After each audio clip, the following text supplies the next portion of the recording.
Allow ya shake ya allo. Okay, ma.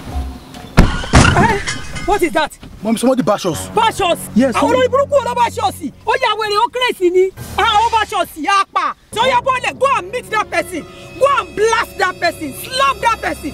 Beat that person. If you are my real son. Yes, if ma'am. you are no bastard. Yes. Go and kill that person for me. You're mad. Mommy said you're crazy. Mommy said you're foolish. Mommy puff. Yeah. Ah, shit. I don't die. I don't die. Hey, you come here. Come back here. Sir, are you mad? Come back here. I'm mad. What are you talking to? It's not me. I said you people are mad. Not me. I don't know. Where's your mommy? Mommy, they have come. Yeah. Mommy. Mom's where's she? She on her way. She's fine. Oga, I don't finish everything. Oh, the shop absorb everything. Don't they okay? I dey go workshop with that. Oga. Pussy belle chez Fago, elle est Fago tout papa fait là.